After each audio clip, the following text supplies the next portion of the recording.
आदाब दोस्तों, आपके साथ मैं हूं आकिल रजा। पिछले दशक में भले ही आप किसी भी चीज़ को नज़रअंदाज कर सकते हैं, लेकिन पत्रकारों की पत्रकारिता को नज़रअंदाज नहीं कर सकते।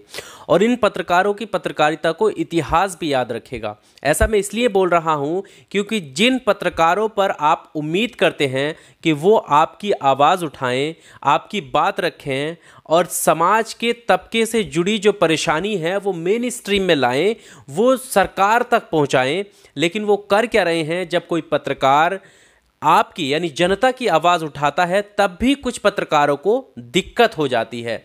मैं बात कर रहा हूं दीपक चौरसिया की। आपको याद होगा वही दीपक चौरसिया जो सुधीर चौधरी के साथ मिलकर शाहीन बाग पहुंचे थे और कहीं ना कहीं ये कहने की कोशिश कर रहे थे कि शाहीन बाग क्या पाकिस्तान का हिस्सा है क्या, यहाँ पर हम क्यों नहीं जा सकते। लेकिन शाहीन बाग की जनता उन्हें क्यों ठुकरा रही थी ये जग जाहिर था और ये उनकी भाषा शैली और उनके प्रोग्रामों से अंदाज़ा लगाया जा सकता था कि शाहीन बाग की जनता उन्हें अपने प्रोटेस्ट में क्यों एंट्री नहीं देना चाहती थी, क्योंकि वो साफ अपने लफ्ज़ों से, अपने प्रोग्रामों से एक तरफा जो है एक तरीके का प्रोपेगेंडा चलाने की कोशिश कर रहे थे। यही वजह थी कि उनको एंट्री देना नहीं चाहते थे शाहीन बाग के लोग। तो ये उस दौर की बात है जब शाहीन बाग में CAA NRC का विरोध चल रहा था और देश भर में अलग अलग जगहों पर, चाहे वो लखनऊ हो या और जगह हो जहां पर CAA NRC का विरोध चल रहा था, उस वक्त की पत्रकारिता की मैं बात कर रहा हूं। लेकिन उसके बाद से भी क्योंकि लोग अभी भी भरोसा ये कर रहे हैं, चाहे वो मजदूरों का मुद्दा हो, तरह तरह के जो मुद्दे हैं उनको लेकर लगातार जो लोग हैं वो ये सोच रहे हैं कि आखिर पत्रकार जो है उनकी बात क्यों नहीं उठा रहे हैं, क्यों मनगढ़ंत प्रोग्रामों में लाकर 2-4 डिबेटर्स को बिठाकर बात करते हैं और मुद्दे को रफा दफा कर दिया जाता है।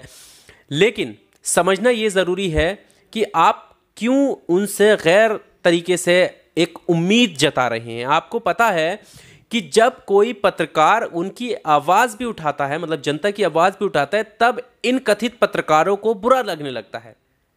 मैं ऐसा क्यों कह रहा हूं? क्योंकि अभी अभी हाल ही में एक ट्वीट किया है दीपक चौरसिया ने। दीपक चौरसिया ने ट्वीट कर रवीश कुमार पर निशाना साधा है और उनकी बुद्धिजीविता पर सवाल उठाया है। मतलब लगता यह है कि आपको हंसने की जरूरत नहीं है, क्योंकि रवीश कुमार क्या हैं और दीपक चौरसिया क्या हैं ये सभी लोग जानते हैं। रवीश कुमार जिनको एशिया का नोबेल पुरस्कार मिल चुका है, रेमन मैग्सेसे अवार्ड से उनको नवाजा गया था।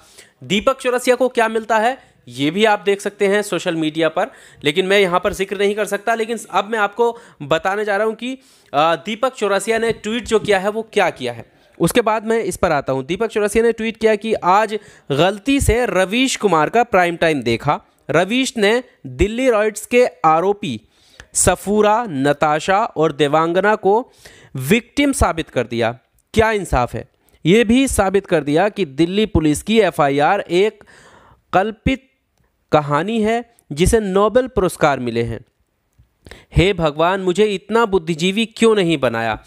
मतलब रवीश कुमार की बुद्धिजीवी सोच पर सवाल उठा रहे हैं और ये भी मतलब एक तरीके से जलन इनको हो रही है कि उनको नोबेल पुरस्कार मिला है। तो जाहिर सी बात है नोबेल पुरस्कार तो बुद्धिजीवी इंसान को ही मिल सकता है और उन्होंने पत्रकारिता के सिद्धांतों को ध्यान में रखते हुए पत्रकारिता की, इसलिए उन्हें नोबेल पुरस्कार से सम्मानित किया। इनको जलन हो रही है और ये सवाल ये कर रहे हैं कि आखिर क्यों ये उन लोगों की आवाज़ उठा रहे हैं, उनको विक्टिम साबित करने की कोशिश कर रहे हैं, क्योंकि ये तो आवाज़ उठा नहीं रहे। अब जो लोग चाह रहे हैं कि सफूरा जरगर या उनसे जुड़े जितने लोग हैं जो CAA NRC का विरोध कर रहे थे, उन पर कार्रवाई हो रही है, उनकी जो मीडिया है वो आवाज़ क्यों नहीं उठा रही है। जब रवीश कुमार ने इस पर प्राइम टाइम शो चलाया तो इसको लेकर इन पत्रकारों को दिक्कत होने लगी और ये पत्रकार अपने आप को महान पत्रकार यानी राष्ट्रवादी पत्रकार बताते हैं। एक बात समझ में नहीं आती कि ये पत्रकार इस देश से तो मोहब्बत करते हैं लेकिन इस देश के लोगों से मोहब्बत नहीं करते। ऐसा कैसा हो सकता है? बहरहाल, क्योंकि ये सवाल जो है वो लोगों के मन में आते हैं। सोशल मीडिया पर कई सारे ऐसे सवाल सामने आते हैं जब लोग इन्हें कहते हुए नज़र आते हैं कि आप कैसे राष्ट्रवादी पत्रकार हैं कि आपको जनता की फिक्र नहीं है। जनता मीलों मीलों पैदल चली है अभी लॉकडाउन की स्थिति में, तब ये लॉकडाउन की स्थिति में जनता की कोई भी परेशानी या उन पर कोई भी डिबेट, प्राइम टाइम शो चलाने के लिए तैयार नहीं थे। आखिर क्या वजह है ये आप समझ सकते हैं। तो ये इनकी पत्रकारिता है दीपक चौरसिया को पत्रकार प्रशांत कनौजिया ने जवाब दिया है। पत्रकार प्रशांत कनौजिया लिख रहे हैं दीपक चौरसिया के लिए रीट्वीट करके कि बुद्धिजीवी बनने के लिए यानी उसके लिए स्कूल जाना पड़ता है, किताबें पढ़नी पड़ती हैं, किताबों के पैसों से रजनीगंधा और संतरा खरीदोगे तो बुद्धिजीवी कैसे बनोगे।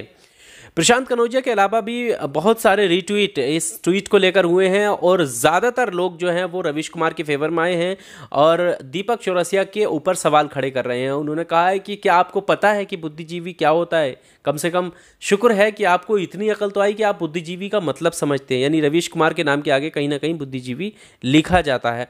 तो ये इस तरह के जो रीट्वीट हैं वो लोगों की तरफ से आ रहे हैं। आपका रवीश कुमार को लेकर या फिर दीपक चौरसिया को लेकर क्या कहना है, कमेंट बॉक्स में अपनी राय ज़रूर कीजिए। और आपको ये वीडियो पसंद आया तो वीडियो को लाइक कीजिए और चैनल को सब्सक्राइब करना ना भूलें। बहुत शुक्रिया।